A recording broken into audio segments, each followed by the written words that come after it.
True God. What is she? As you might have guessed, she is the greatest God, the actual God of gods. In a nutshell, true God is the being of absolute power and morality. Her power and morality exceeds that of Yahweh, Christian Yahweh, Muslim Yahweh. Yes, they're all in fact Yahweh, who all claim the title of greatest. She is morality itself, that which is right and just manifested, that which is life-preserving and evil-smiting.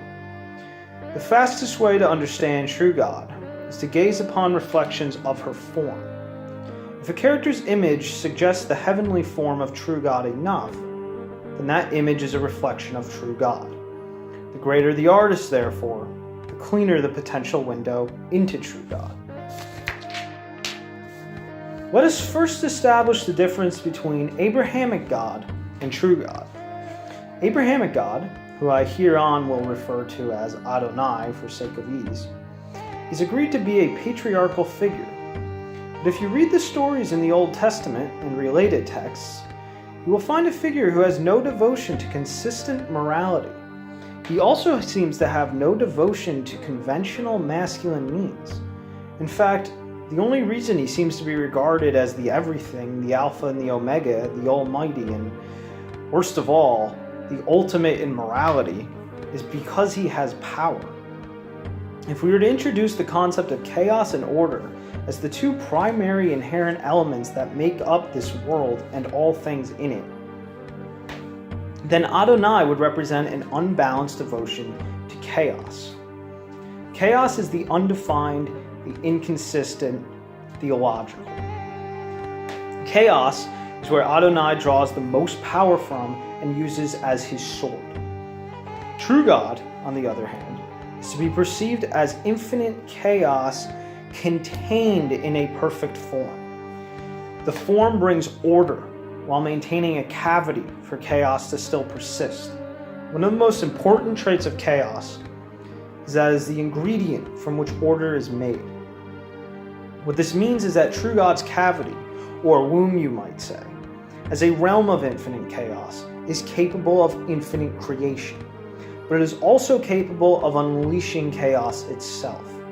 What this means is that true God has access to the greatest form, which is the greatest order, as well as the greatest cavity, which is the greatest chaos. Already it is clear that true God is greater than Adonai. But that is not all. One of the traits of chaos is that it erodes order when it surrounds order. What this means is that there is a limit to the amount of chaos that Adonai can surround himself with, and therefore wield, before his very form erodes. True God, however, does not possess this limitation.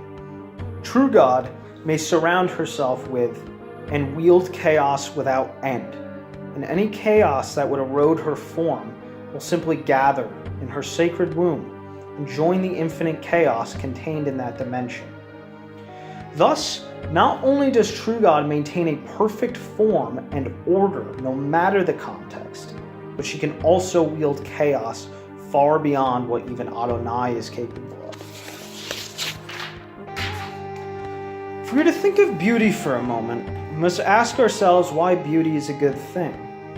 The reason that beauty is a self-evidently good thing is because it indicates that which is orderly, defined, harmonious, and effective. Order is the most necessary feature for life to exist, and beauty is a bold establishment of that order. One of the most important traits of true God is that she is incapable of being sullied, and she maintains her perfect beauty absolutely, no matter what the context, as I mentioned earlier. What this means is that she is also infinitely kind and noble.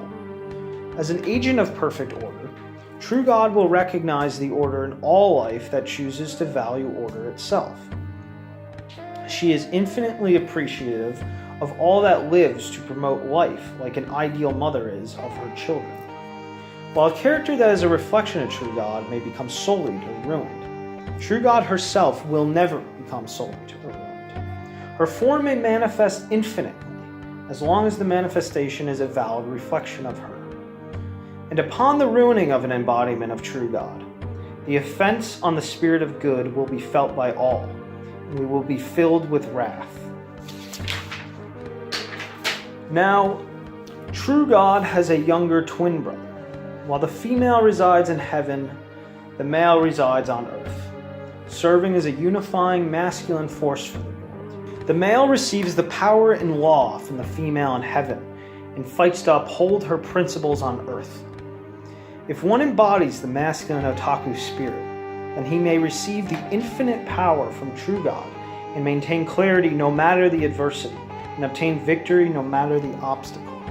As a servant of true God, you vow to uphold her moral law no matter the circumstance, becoming a leader to all your peers and protecting the earth's girls and women from danger and corruption. As I have mentioned before, there are two types of otaku: the more conventionally masculine-oriented Type A otaku and the femininely oriented Type B otaku. These are actually both equally valid roots to the masculine otaku spirit. The Type A otaku seek to model themselves more closely after the means of the male god, while the Type B otaku seek to model themselves more closely after the means of the female god. Both, however, have equal access to the masculine otaku spirit. There are many great heroes depicted in otaku works who are beacons of masculinity, and yet model themselves more closely after the female god. While true God may be an agent of absolute morality and good, many people have had reasons to fear her, both normies and otaku alike. That is because of true God's heavenly absoluteness. It is frightening to set eyes upon a God that is capable of unleashing unimaginable chaos. When an otaku becomes aware of this ability of true God to wield absolute chaos, but is not aware that true God's morality is perfect, he may fear both true God and himself for his undeniable draw to true God. We shall examine such incidences in the near future. In each episode from here, I will be putting a spotlight on characters that are particularly strong representations of true God. And with each, we will learn about different aspects of the complex and holy figure that is true God. The Almighty Mother, the Eternal Virgin, infinitely forgiving yet endlessly merciless. She will rise up, seek out the world's evil, and reduce it to cubes.